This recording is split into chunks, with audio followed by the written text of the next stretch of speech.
This is tutorial number 43, and it covers how to create a flexible assembly within SOLIDWORks. For this assembly, we're going to create axles and gearing. Now to start off, let's open up a brand new assembly file. Let's click File, click New, click Assembly, click OK.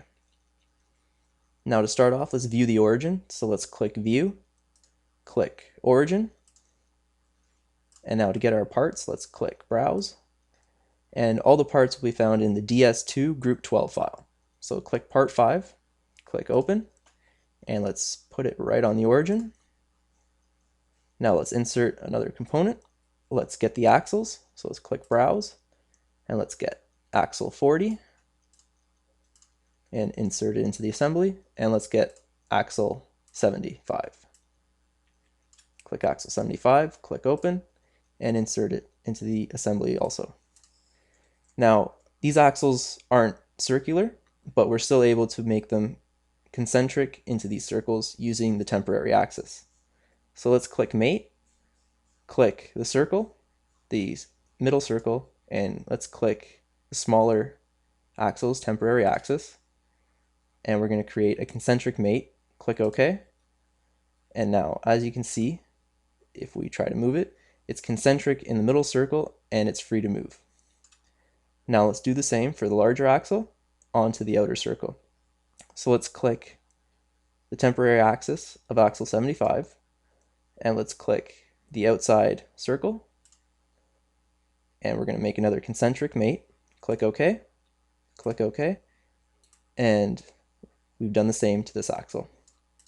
Now let's insert the gears. So let's click Isometric View, click Insert Component, click Browse, click 26P 3P, click Open, click inside the assembly, click Insert Component, click Browse, and let's get 27A 3P.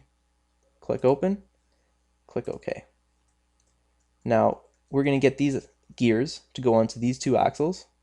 So let's get the smaller gear onto the smaller axle. So let's click the temporary axis of the smaller gear, click Mate, and let's click the temporary axis of the smaller axle. Click OK, and now both the axle and the gear are in line, but when you turn the gear, the axle doesn't move. So we have to make them relate to each other. So let's click a flat face on the axle and a flat face on the gear. And we're going to make coincident mates. Click OK. And now when we turn the gear, the axle moves with it. So both move together. Click OK.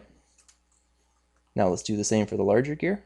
Let's click the temporary axis, click Mate, and click the temporary axis on the larger axle. Click OK. Now click and hold on the larger gear and pull it out. Now let's click a flat surface on the axle and a flat surface on the gear. Click OK, and now they move together also. Now let's mate this face of the gear to this part. Click OK, and the same with the smaller gear. Click OK, click OK.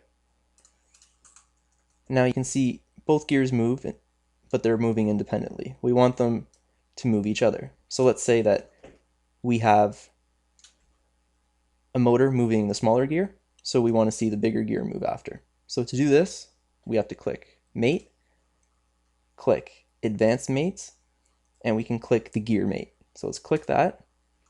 Now for the gear mate, we need to click an edge on each gear. So let's click this edge here and this edge here.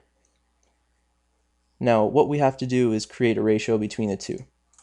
Now let's say that it's a 3:1. So let's click, make this 3, and we'll make that 1.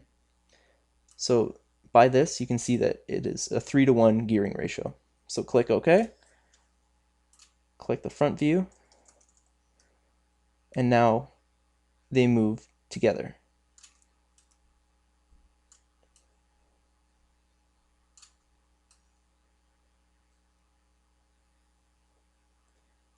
Now, within SOLIDWORks, my computer is not fast enough to calculate all the gearing ratios. That's why it's stuttering a bit. And what I found, which is easier, it doesn't make a correct gearing ratio exactly, but you're able to create a more smoothing gear, is by deleting that last mate that we created, the gear mate.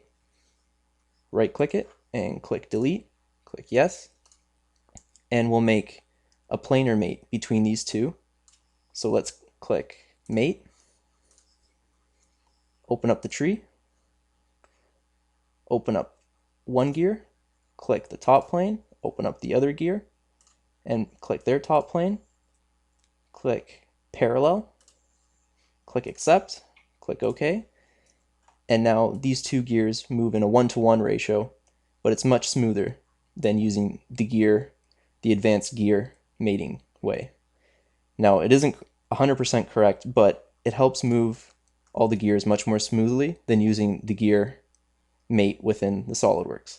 If your computer's faster, it'll work fine. Mine's not fast enough to do it, so that's why I use the planes sometimes. Now let's add another gear to the output shaft. Let's click Insert Component, click Browse, and let's put 27A3P in again. Click Open, insert it into the assembly, click the temporary axis, click Mate, click the temporary axis on the large gear shaft, click OK, pull it out, and let's click one flat face and another flat face, click OK, and let's click this face and this face, click OK, and now as we move this gear, which we can say is hooked up to a motor, we're moving both of those gears to an output shaft, which we could say that this is a tire or wheel that it's moving. Click the front view, and let's look at it at the front. And as we move it, they're both moving. Now again, this is using just the parallel axes. We can use the gear mate if we wanted to. Just, I know with my computer, it's not fast enough to actually make it nice and smooth.